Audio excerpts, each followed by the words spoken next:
भगवान शिव ने क्यों किया था चंद्रमा को अपने शीश पर धारण? जानिए इसकी रोचक कथा। भोलेनाथ को देवों के देव महादेव कहा जाता है। पूजा के वक्त भगवान शिव के रूप के वर्णन में चंद्रमा का जिक्र जरूर आता है। महादेव के शीश पर गंगा और मस्तक पर अर्ध चंद्र हमेशा विराजमान रहते हैं। भगवान शिव के मस्तक पर चंद्रमा क्यों विराजमान है? समुद्र मंथन के दौरान भगवान शिव ने हलाहल विष का पान किया था। इस विष को अपने कंठ में धारण करने के कारण भगवान शिव नीलकंठ कहलाए थे। पुराण में लिखित कथा के मुताबिक विष पान के बाद महादेव का शरीर तपने लगा था और उनका मस्तिष्क जरूरत से ज्यादा गर्म हो गया था। महादेव का ये दृश्य देख सभी देवी देवता घोर चिंतित होने लगे। तब सभी देवताओं ने उनसे प्रार्थना की कि वह अपने शीश पर चंद्र को धारण करें ताकि उनके शरीर में शीतलता बनी रहे। श्वेत चंद्रमा को बहुत शीतल माना जाता है, जो पूरी सृष्टि को शीतलता प्रदान करते हैं। देवताओं के आग्रह पर शिवजी ने चंद्रमा को अपने मस्तक पर धारण कर लिया। चंद्रमा की पत्नी 27 नक्षत्र कन्याएं हैं। इनमें रोहिणी उनके सबसे समीप थी। इससे दुखी चंद्रमा की बाकी पत्नियों ने अपने पिता प्रजापति दक्ष से इसकी शिकायत कर दी। तब दक्ष ने चंद्रमा को क्षय रोग से ग्रस्त होने का श्राप दिया। इसकी वजह से चंद्रमा की कलाएं क्षीण होती गईं। चंद्रमा की परेशानी देखकर नारद जी ने उन्हें भगवान शिव की आराधना करने को कहा। चंद्रमा ने अपनी भक्ति और घोर तपस्या से शिवजी को जल्द प्रसन्न कर लिया। शिव की कृपा से चंद्रमा पूर्णमासी पर अपने पूर्ण रूप में प्रकट हुए और उन्हें अपने सभी कष्टों से मुक्ति मिली। तब चंद्रमा के अनुरोध करने पर शिवजी ने उन्हें अपने शीश पर धारण किया। एक समय की बात है जब समुद्र मंथन के दौरान अमृत के साथ साथ कई अन्य रत्न भी प्रकट हुए। इन रत्नों में से एक रत्न था हालाहल विष, जिसे पीने से समस्त सृष्टि का विनाश हो सकता था। सभी देवताओं ने इसे पीने से इनकार कर दिया क्योंकि इसका प्रभाव बहुत घातक था। तब भगवान शिव ने अपने तीसरे नेत्र से वह विष पी लिया। विष पीने से भगवान शिव का गला नीला पड़ गया, इसलिए उन्हें नीलकंठ के नाम से भी जाना जाता है। लेकिन इस विष को पीने के बाद भगवान शिव के शरीर में बहुत गर्मी पैदा हो गई। इस ताप को कम करने के लिए भगवान शिव ने चंद्रमा को अपने सिर पर धारण किया। चंद्रमा की शीतलता और ठंडक भगवान शिव के शरीर के ताप को शांत करने में मदद करती थी। इसके अतिरिक्त चंद्रमा को भगवान शिव के शीश पर धारण करने का एक अन्य कारण यह भी है कि चंद्रमा में समय की गति और चक्र का प्रतीक है। शिव की इस कृपा से चंद्रमा को भी सम्मान मिला और वह भगवान शिव के साथ हमेशा के लिए जुड़ गया। एक अन्य दृष्टिकोण। कुछ कथाओं के अनुसार चंद्रमा ने अपने गर्व और घमंड के कारण अपनी पत्नी रति को छोड़ दिया था और उसे अनेक नंदनवनों में भ्रमण करने के लिए छोड़ दिया था। इससे क्रोधित होकर भगवान शिव ने उसे शापित कर दिया और कहा कि वह अपनी पूर्णता खो देगा। फिर चंद्रमा ने भगवान शिव से क्षमा याचना की और भगवान शिव ने उसे अपने सिर पर धारण कर लिया, जिससे उसकी छवि में शांति और संतुलन का प्रतीक बना। इस प्रकार भगवान शिव का चंद्रमा को अपने सिर पर धारण करना शांति, संतुलन और चंद्रमा के शाप से मुक्ति का प्रतीक बन गया। केदारनाथ मंदिर का शिव से शक्तिशाली संबंध। केदारनाथ मंदिर का भगवान शिव से एक गहरा और शक्तिशाली संबंध है, जो भारतीय हिंदू धर्म के आस्थावान अनुयायियों के लिए अत्यंत पवित्र है। इस मंदिर का महत्व सिर्फ एक तीर्थ स्थल के रूप में नहीं, बल्कि भगवान शिव के दिव्य रूप के रूप में भी अत्यधिक है। यहाँ भगवान शिव के ज्योतिर्लिंग के रूप में पूजा होती है, जो उन्हें एक अद्वितीय और सर्वोत्तम देवता के रूप में प्रस्तुत करता है। केदारनाथ और भगवान शिव का संबंध। भगवान शिव का प्रकट रूप। केदारनाथ में भगवान शिव का स्वरूप एक ज्योतिर्लिंग के रूप में है, जो शाश्वत, अविनाशी और अत्यंत शक्तिशाली माना जाता है। यहाँ शिव के रूप में केवल उनकी दिव्यता और अलौकिकता का प्रतीक है, जो यह दर्शाता है कि वे संपूर्ण सृष्टि के नियंता और संरक्षक हैं। महाभारत का कनेक्शन।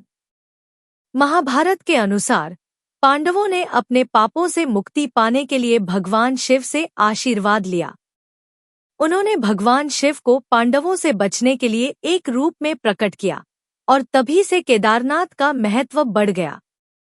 पांडवों ने भगवान शिव से माफी प्राप्त की और उनकी कृपा से उन्हें मुक्ति मिली।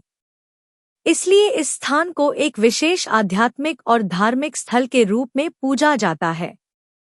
पर्वतीय क्षेत्र और शिव का अरण्य। केदारनाथ क्षेत्र शिव के तपस्वी और ध्यानस्थ जीवन से जुड़ा हुआ है। यह क्षेत्र एक शांतिपूर्ण और अलौकिक वातावरण प्रदान करता है, जहां शिव का साक्षात्कार भक्तों के लिए संभव है। यह मंदिर और उसका स्थान भगवान शिव के ध्यान और तपस्या का प्रतीक है, जो उनके आंतरिक बल और शक्तियों को दर्शाता है। गोपनीयता और शक्तियों का अनुभव। केदारनाथ का स्थान अत्यंत दुर्गम और शांति से भरपूर है, जो भगवान शिव की असीमित शक्ति और रहस्यमयता को दिखाता है। यहाँ भगवान शिव का दर्शन करने के लिए कठिन यात्रा करनी पड़ती है, जो यह भी संकेत है कि वास्तविक दिव्यता और शक्ति केवल परिश्रम और भक्ति के माध्यम से ही प्राप्त की जा सकती है। यहाँ पर शिव ध्वनि का उच्चारण एक बिल्कुल नया आयाम और महत्व प्राप्त कर लेता है। यह एक ऐसा स्थान है जिसे इस खास ध्वनि के लिए विशेष रूप से तैयार किया गया है। जब हम शिव शब्द का उच्चारण करते हैं, तो यह अनिर्मित का स्वातंत्र्य है, जो सृजित नहीं है, उसकी मुक्ति है। ऐसा कहना सही नहीं है, लेकिन यह लगभग ऐसा है कि इस धरती पर शिव की ध्वनि केदारनाथ से निकलती है। हजारों सालों से लोगों ने उस स्थान को उस ध्वनि के स्पंदन के रूप में अनुभव किया है। केदारनाथ ज्योतिर्लिंग और पंच केदार की कहानी। एक पौराणिक कथा है कि कुरुक्षेत्र युद्ध के बाद पांडव बहुत दुखी थे, क्योंकि उन्होंने अपने ही परिजनों को, अपने ही भाइयों और रिश्तेदारों को मार डाला था। इसे गोत्रवध कहा जाता था। वे इस कृत्य के लिए दोषी और कलंकित महसूस कर रहे थे और खुद को इससे मुक्त करने का रास्ता तलाश रहे थे। तो वे शिव की तलाश में निकल पड़े। शिव उन्हें इस भयानक कृत्य से अचानक मुक्त हो जाने का सुख नहीं देना चाहते थे, तो उन्होंने खुद को एक बैल के रूप में बदल लिया और भागने की कोशिश की। लेकिन उन्हें पकड़ने की कोशिश में पांडव उनका पीछा करने लगे। शिव जमीन में चले गए और जब वे ऊपर आए, तो शरीर के अलग अलग हिस्से अलग अलग जगहों पर उभर आए। बैल का कुबड़ केदारनाथ है, आगे के 2 पैर तुंगनाथ हैं, जो केदार के रास्ते में है। नाभि हिमालय के भारतीय भाग में मध्यमहेश्वर नामक स्थान पर प्रकट हुई, जो एक बहुत शक्तिशाली मणिपूरक लिंग है, और शिव की जटाएं कल्पनाथ नामक स्थान पर प्रकट हुईं। इस तरह शरीर के अलग अलग अंग अलग अलग जगहों पर प्रकट हुए। शरीर के अंगों का यह वर्णन 7 चक्रों से संबंधित है। इन मंदिरों की स्थापना मानव शरीर के रूप में की गई थी। यह एक महान प्रयोग था, एक विशाल शरीर बनाने की कोशिश करना। ऐसा ही एक शरीर भारतीय हिमालय की दिशा में हुआ। ऐसा ही एक दूसरा शरीर पश्चिमी दिशा की ओर बढ़ गया, जहां उन्होंने नेपाल को ही एक शरीर में बदलने की कोशिश की। केदारनाथ ज्योतिर्लिंग केदारनाथ ऊर्जाओं का एक बहुत ही मादक मिश्रण है। यह एक ऐसा स्थान है जिसने हर प्रकार के हजारों योगियों और दिव्यदर्शियों को देखा है। जब मैं कहता हूँ हर प्रकार के, तो आप कल्पना नहीं कर सकते ऐसे प्रकार। ये ऐसे लोग थे जिन्होंने किसी को कुछ भी सिखाने का कोई प्रयास नहीं किया। दुनिया को भेंट करने का उनका तरीका था अपनी ऊर्जाओं, अपने मार्ग, अपने कार्य, सब कुछ को इन स्थानों में एक विशेष तरीके से छोड़ देना। जब आप आध्यात्मिक मार्ग पर किसी के बारे में सोचते हैं, तो आप शायद उन्हें एक निश्चित प्रकार के व्यवहार, पोशाक या बोली के संदर्भ में एक निश्चित प्रकार के ढांचे के भीतर सोचेंगे। लेकिन यह केवल उस प्रकार के आध्यात्मिक व्यक्ति की भूमि नहीं है। आपकी समझ के तरीकों में फिट बैठे ऐसे लोग भी यहाँ रहे हैं, लेकिन ऐसे और भी बहुत से लोग रहे हैं जो पूरी तरह से जंगली हैं, जिन्हें आप कभी आध्यात्मिक व्यक्ति के रूप में नहीं पहचान सकते। लेकिन ये ऐसे लोग हैं जिन्होंने अस्तित्व के शिखरों को छुआ है। जब हम एक योगी कहते हैं तो हमारा मतलब एक निश्चित व्यवहार या नैतिकता वाले व्यक्ति से नहीं होता। एक योगी जीवन के साथ पूरी तरह से सामंजस्य में होता है, इतना सामंजस्य कि वह जीवन को विकसित कर सकता है और फिर से जोड़ सकता है। मूलभूत जीवन जो आप हैं, अगर आप उसे पूरी तरह से विकसित कर सकते हैं और वापस जोड़ सकते हैं, तभी आप एक योगी हैं। ऐसे कई अद्भुत मनुष्य रहे हैं। किसी ऐसे व्यक्ति के लिए जो किसी तरह के आध्यात्मिक उत्थान की तलाश में है, केदारनाथ एक वरदान है जिसकी विशालता की आप कल्पना भी नहीं कर सकते। इसका क्या मतलब है, यह समझाना बहुत मुश्किल है। आखिरकार यह सिर्फ चट्टान का एक उभार है, लेकिन जो बात बहुत बड़ा अंतर पैदा करती है वो वह काम है जो यहाँ हजारों सालों से रहने वाले लोगों ने इस जगह पर किया है। यही वो जगह है जहाँ बहुत से योगियों ने अपने शरीर त्यागे हैं। यह कुछ ऐसी चीज है जिसे आपको जरूर अनुभव करना चाहिए। भारत में जन्म लेने के बाद, इससे पहले कि आप बहुत बूढ़े हो जाएं और किसी चीज के लायक न रहें, आपको एक बार हिमालय जरूर जाना चाहिए। एक कहानी है कि कैसे काशी में एक बार सुबह सुबह स्नान के बाद आदिशंकर मंदिर में प्रवेश कर रहे थे। तभी एक चांडाल उनके रास्ते में आ गया। चांडाल एक खास जाति थी जो श्मशान घाटों की देखभाल करती थी। उन्हें सबसे नीचा और अशुभ माना जाता था। ऐसी मान्यता थी कि अगर आप चांडाल को देख लेंगे तो मृत्यु आ जाएगी। कोई भी उनसे कोई संबंध नहीं रखना चाहता था और उन्हें बहिष्कृत किया जाता था। हम विनम्रता से ऊंचा उठते हैं, चाहे वह देवता हो, पुरुष हो, महिला हो, बच्चा हो, जानवर हो, पेड़ हो या चट्टान हो, हमने हर चीज के आगे झुकना सीखा है। यही हमारी ताकत रही है, यही हमारा तरीका रहा है, यही हमारे विकास और आत्मज्ञान की प्रक्रिया और तरीका रहा है। नाद ब्रह्मा विश्वस्वरूप, नाद ही सकल जीवरूप, नाद ही कर्म, नाद ही धर्म, नाद ही बंधन, नाद ही मुक्ति, नाद ही शंकर, नाद ही शक्ति, नादन नादम सर्वम नादन, नादन नादन नादन नादन। शिव और विष्णु भगवान की कथाएं। विष्णु तप और साधना करने के लिए सही स्थान की तलाश में नीचे हिमालय तक आए। वहां उन्हें मिला बद्रीनाथ, एक अच्छा सा छोटा सा घर जहां सब कुछ वैसा ही था जैसा उन्होंने सोचा था। साधना के लिए सबसे आदर्श जगह लगी उन्हें यह। वह उस घर के अंदर गए। घुसते ही उन्हें पता चल गया कि यह तो शिव का निवास है और वह तो बड़े खतरनाक व्यक्ति हैं। अगर उन्हें गुस्सा आ गया तो वह आपका ही नहीं, खुद का भी गला काट सकते हैं। ऐसे में नारायण ने खुद को एक छोटे से बच्चे के रूप में बदल लिया और घर के सामने बैठ गए। उस वक्त शिव और पार्वती बाहर कहीं टहलने गए थे। जब वे घर वापस लौटे तो उन्होंने देखा कि एक छोटा सा बच्चा जोर जोर से रो रहा है। पार्वती को दया आ गई। उन्होंने बच्चे को उठाने की कोशिश की। शिव ने पार्वती को रोकते हुए कहा, इस बच्चे को मत छूना। पार्वती ने कहा, कितने क्रूर हैं आप, कैसी नासमझी की बात कर रहे हैं। मैं तो इस बच्चे को उठाने जा रही हूं। देखिए तो कैसे रो रहा है। शिव बोले, जो तुम देख रही हो उस पर भरोसा मत करो। मैं कह रहा हूं न, इस बच्चे को मत उठाओ। बच्चे के लिए पार्वती की स्त्री सुलभ मनोभावना ने उन्हें शिव की बातों को नहीं मानने दिया। उन्होंने कहा, आप कुछ भी कहें, मुझे कोई फर्क नहीं पड़ता। मेरे अंदर की माँ बच्चे को इस तरह रोते नहीं देख सकती।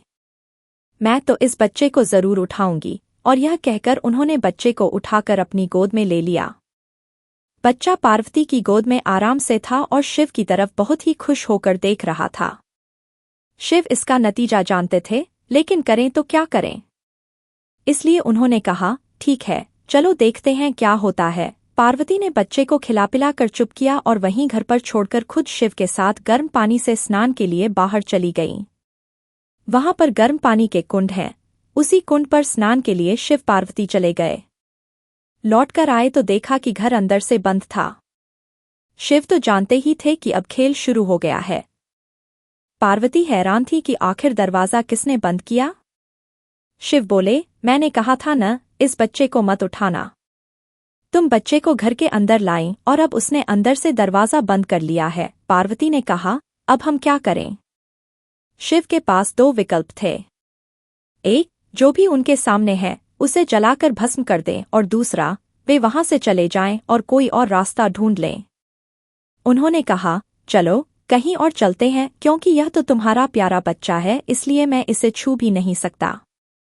मैं अब कुछ नहीं कर सकता। चलो कहीं और चलते हैं।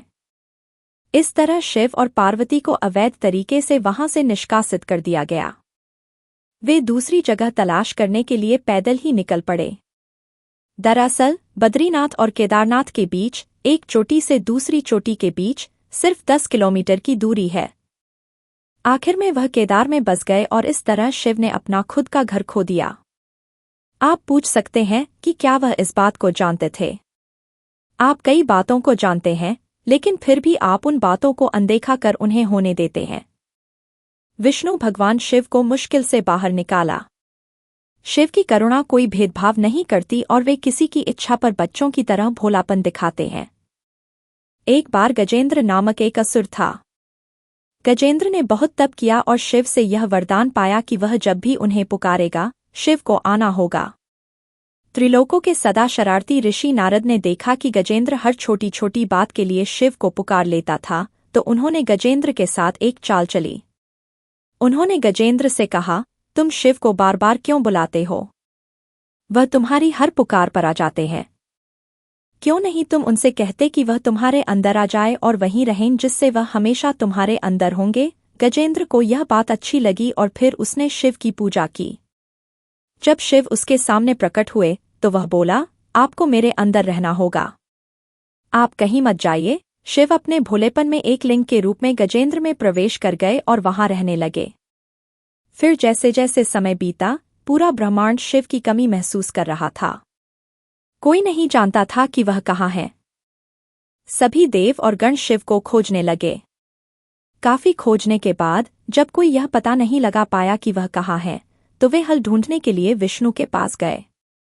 विष्णु ने स्थिति देखी और कहा, वह गजेंद्र के अंदर हैं। फिर देवों ने उनसे पूछा कि वे शिव को गजेंद्र के अंदर से कैसे निकाल सकते हैं, क्योंकि गजेंद्र शिव को अपने अंदर रखकर अमर हो गया था। हमेशा की तरह विष्णु सही चाल लेकर आए। देवगण शिव भक्तों का रूप धरकर गजेंद्र के राज्य में आए और बहुत भक्ति के साथ शिव का स्तुतिगान करने लगे। शिव का महान भक्त होने के कारण गजेंद्र ने इन लोगों को अपने दरबार में आकर गाने और नाचने का न्योता दिया। शिव भक्तों के वेश में देवों का यह दल आया और बहुत भावनाओं के साथ, बहुत भक्तिपूर्वक वे शिव के लिए भक्तिगीत गाने और नाचने लगे। शिव, जो गजेंद्र के अंदर बैठे हुए थे, अब खुद को रोक नहीं सकते थे, उन्हें जवाब देना ही था। तो वह गजेंद्र के टुकड़े टुकड़े करके उससे बाहर आ गए। शिव की पूजा देवता और राक्षस, देव और असुर, श्रेष्ठ और अधम दोनों करते हैं। वह हर किसी के लिए महादेव हैं। विष्णु भी उनकी पूजा करते थे। विष्णु की शिव भक्ति को बताने वाली एक बहुत सुंदर कहानी है। एक बार विष्णु ने शिव से वादा किया कि वह शिव को 1008 कमल अर्पित करेंगे।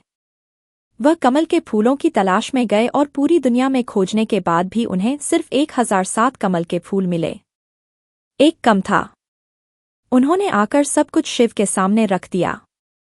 शिव ने अपनी आंखें नहीं खोली, वह सिर्फ मुस्कुराए क्योंकि एक कमल कम था।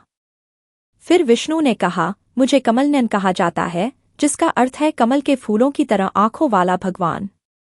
मेरी आंखें किसी कमल की तरह सुंदर हैं, तो मैं अपनी एक आंख अर्पित करता हूँ। और उन्होंने तुरंत अपनी दाहिनी आंख निकालकर लिंग पर रख दी। इस तरह की भेंट से प्रसन्न होकर शिव ने विष्णु को प्रसिद्ध सुदर्शन चक्र दिया। भगवान शिव जी का जन्म और उनकी उत्पत्ति पर विभिन्न धार्मिक ग्रंथों और पुराणों में कई कथाएं और विवरण दिए गए हैं। हालांकि भगवान शिव जी का जन्म एक निश्चित रूप में नहीं माना जाता, क्योंकि वे आदि शक्ति, प्रारंभिक शक्ति और सृष्टि के उत्पत्ति के साथ ही अस्तित्व में हैं। शिव जी को अहम ब्रह्मास्मि में मैं ब्रह्मा हूँ के रूप में वर्णित किया गया है, जिसका अर्थ है कि वे स्वयं ब्रह्मा, विष्णु और महेश्वर के रूप में तीनों देवताओं से भी परे हैं। शिव का अवतार। शिवपुराण में भगवान शिव के अवतार की कथा दी गई है। एक समय भगवान विष्णु और ब्रह्मा के बीच विवाद हो गया था। दोनों ने एक दूसरे से श्रेष्ठता को लेकर तर्क किया। इस विवाद का समाधान करने के लिए भगवान शिव ने एक विशाल अग्नि के रूप में प्रकट होकर दोनों से कहा कि वे दोनों ही उनके सामने छोटे हैं, और उन्होंने अपने शरीर के रूप में एक दिव्य लिंग के रूप में रूप लिया। शिव का उत्पत्ति। कई कथाओं में यह भी वर्णन किया गया है कि भगवान शिव की उत्पत्ति ब्रह्मा और प्रकृति से हुई थी। एक बार भगवान ब्रह्मा और देवी पार्वती की पूजा करने के लिए भगवान शिव ने खुद को अज्ञेय और अदृश्य रूप में प्रकट किया। उनकी महिमा और रहस्य ने उन्हें एक अनंत रूप दिया। महादेव का साकार रूप, देवी पार्वती और शिव का मिलन। पार्वती माता के तपस्या और साधना के कारण भगवान शिव ने स्वयं को उनके साथ जोड़ने के लिए एक रूप में प्रकट किया। पार्वती के दृढ़ विश्वास और भक्ति के कारण भगवान शिव ने उनकी तपस्या को स्वीकार किया और उनसे विवाह किया। इस विवाह के परिणामस्वरूप भगवान शिव ने साकार रूप में अपनी उपस्थिति दी और उनका अवतार सिद्ध हुआ। शिव के लिंग रूप की उत्पत्ति, लिंग पूजा। भगवान शिव के लिंग रूप की उत्पत्ति के विषय में भी विभिन्न कथाएं हैं। एक प्रमुख कथा के अनुसार भगवान शिव ने स्वयं को लिंग रूप में प्रकट किया, जो अज्ञेय, अप्रभाषित और अनंत था। यह लिंग रूप शिव की शक्तियों और उनके अनंतता का प्रतीक माना जाता है। लिंग पूजा का महत्व हिंदू धर्म में अत्यधिक है और यह भगवान शिव के साथ अनंत संबंध को दर्शाता है। भगवान शिव को त्रिगुणात्मक रूप से भी जाना जाता है। वे रजस, सृजन, तमस, विनाश और सत्व, पालन के त्रिविध गुणों से परे हैं। वे निराकार ब्रह्मा के रूप में प्रतिष्ठित हैं और उनका जन्म किसी विशिष्ट समय या स्थान से नहीं हुआ है। भगवान शिव का जन्म और उनकी उत्पत्ति एक रहस्यमयी और गहन विषय है। वह न तो किसी एक स्थान से उत्पन्न हुए थे, न ही किसी विशेष समय में उनका जन्म हुआ था। उनकी उपस्थिति, महिमा और शक्तियों का वर्णन विभिन्न ग्रंथों और पुराणों में अलग अलग रूप में किया गया है। शिव जी को आदि शक्ति, निराकार और अनंत शक्ति के रूप में पूजा जाता है और उनका अस्तित्व अनादि और अनंत है। इसलिए शिव जी का जन्म एक साकार रूप में नहीं माना जाता, बल्कि वे ब्रह्मा और सृष्टि से परे एक दिव्य और अद्वितीय अस्तित्व के रूप में प्रतिष्ठित हैं। आदिशक्ति के रूप में अस्तित्व। भगवान शिव का अस्तित्व किसी विशेष समय में प्रारंभ नहीं हुआ था। उन्हें आदिदेव या आदिशक्ति के रूप में माना जाता है, जो सृष्टि के आरंभ से पहले से ही अस्तित्व में थे। वे न तो सृजन करता है, न संहार करता, बल्कि समग्र सृष्टि का एक अभिन्न हिस्सा है, जो सृष्टि की हर अवस्था में विद्यमान रहते हैं। शिव का लिंग रूप। भगवान शिव का जन्म कभी भी एक निश्चित रूप में नहीं हुआ, बल्कि वे स्वयं को लिंग रूप में प्रकट करते हैं। शिवलिंग को उनके निराकार रूप का प्रतीक माना जाता है, जो अनंत और अप्रभाषित है। यह रूप दर्शाता है कि शिव जी न तो किसी विशेष स्थान से उत्पन्न हुए हैं और न ही उनका कोई प्रारंभ है। शिव और पार्वती का मिलन। एक अन्य दृष्टिकोण के अनुसार भगवान शिव का अवतार उनकी पत्नी देवी पार्वती के तप के परिणामस्वरूप हुआ। पार्वती माता ने लंबी साधना और तपस्या की थी, जिसके बाद भगवान शिव ने उन्हें दर्शन दिए और उनका विवाह हुआ। इस मिलन को भगवान शिव का साकार रूप माना जाता है। हालांकि यह जन्म का नहीं बल्कि उनका एक अवतार था। पुराणों में कथा। विभिन्न पुराणों में भगवान शिव की उत्पत्ति के संबंध में कई कथाएं हैं। एक प्रमुख कथा के अनुसार शिव जी का जन्म या रूप ब्रह्मा और विष्णु के मध्य विवाद के समाधान के रूप में हुआ था, जब वे एक विशाल अग्नि के रूप में प्रकट हुए थे और लिंग रूप में स्थिर हो गए। महाशिवरात्रि।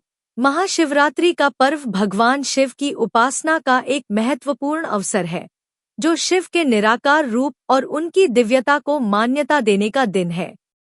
इस दिन को शिव के अदृश्य रूप की पूजा करने के रूप में मनाया जाता है। शिव का आशीर्वाद। अमृतधारा।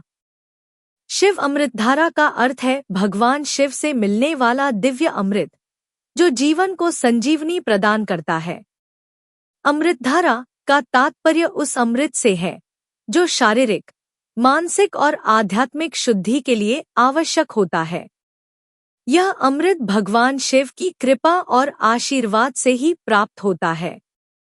उनके भक्तों को उनका दर्शन और नाम स्मरण करते हुए जीवन में शांति, सुख और समृद्धि का अनुभव होता है। शिवजी की पूजा करने से मनुष्य के सारे दुख समाप्त हो जाते हैं और वह संसार के भ्रम से मुक्त हो जाता है। जब कोई भक्त शिव के प्रति अपनी श्रद्धा और समर्पण दिखाता है, तो उसे उनकी कृपा से अमृत के समान शांति प्राप्त होती है।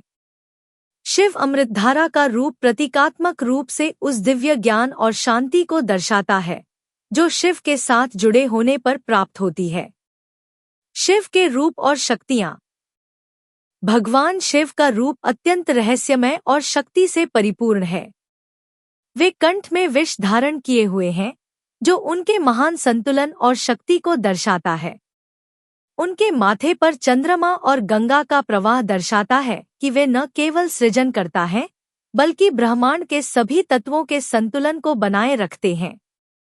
उनका त्रिशूल और डमरू उनके संहारक रूप को व्यक्त करते हैं, जबकि उनके नृत्य, नटराज रूप से सृष्टि के प्रारंभ और अंत का संकेत मिलता है। उनकी भस्म में लिपटी देह और उनके पास बैठे नंदी बैल उनके शाश्वत रूप और तपस्वी स्वभाव को दिखाते हैं। वे ध्यानमग्न रहते हैं, जो दर्शाता है कि ध्यान और साधना के द्वारा ही परम सत्य को प्राप्त किया जा सकता है। शिव के अमृतधारा के महत्व। भगवान शिव की पूजा से जीवन में शांति, समृद्धि और आत्मज्ञान की प्राप्ति होती है। शिव अमृतधारा का अर्थ इस तथ्य को रेखांकित करता है कि शिव का आशीर्वाद प्राप्त करने से जीवन में एक अमृत की धारा बहने लगती है, जो हर प्रकार के दुखों को समाप्त कर देती है। यह धारा व्यक्ति के अंदर की नकारात्मकता को समाप्त करती है और उसे सकारात्मक ऊर्जा से भर देती है। अमृतधारा केवल बाहरी शारीरिक अनुभव नहीं है, बल्कि यह आत्मा की गहराई में जाकर मानसिक और आध्यात्मिक शांति प्रदान करती है।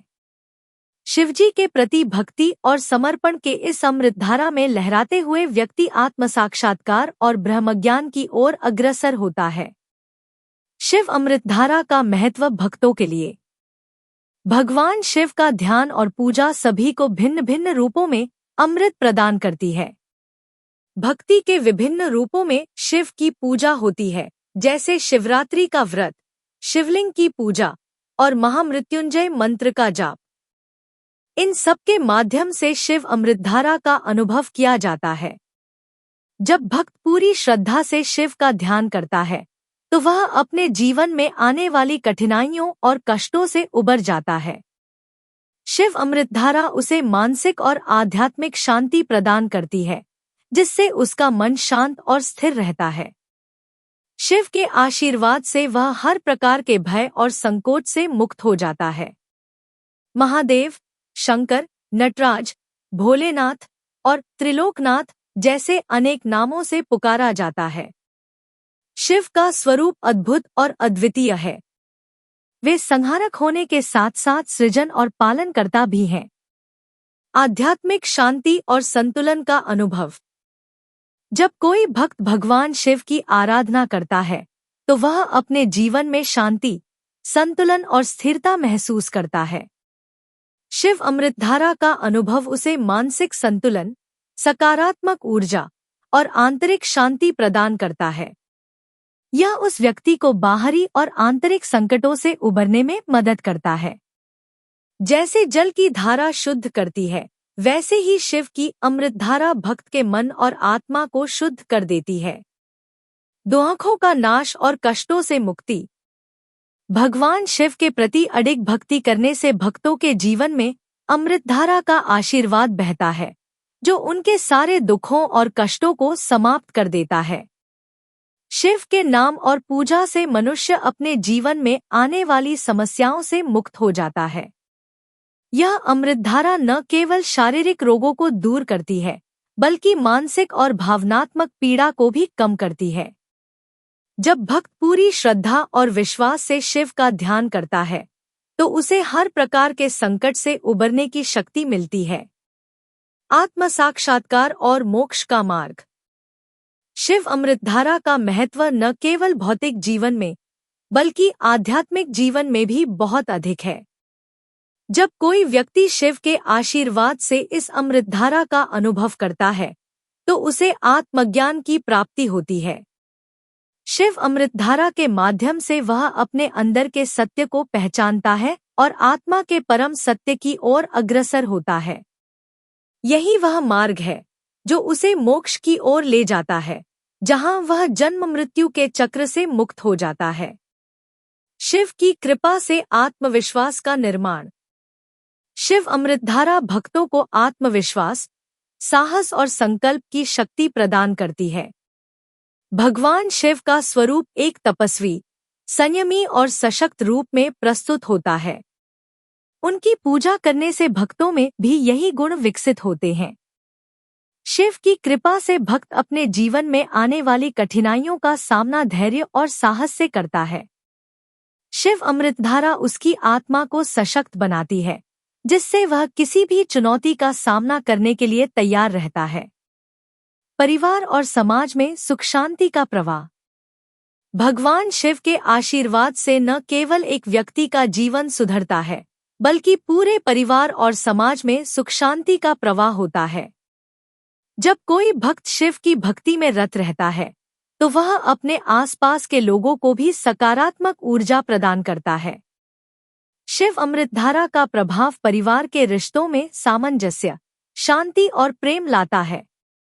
इसके साथ ही समाज में भी सामाजिक कुरीतियों और संघर्षों का निवारण होता है, क्योंकि शिव का आशीर्वाद हर जगह शांति और समृद्धि फैलाता है। कर्मफल से मुक्ति और शुद्धि। शिव अमृतधारा का एक और महत्वपूर्ण पहलू है कर्मफल से मुक्ति। जब कोई भक्त भगवान शिव की पूजा करता है, तो वह अपने पूर्व जन्मों के पापों से मुक्ति प्राप्त करता है। शिव की कृपा से उसकी आत्मा शुद्ध होती है और वह अच्छे कर्मों की ओर प्रवृत्त होता है। शिव अमृतधारा उसे सही मार्ग पर चलने की प्रेरणा देती है और उसके सभी पाप समाप्त हो जाते हैं।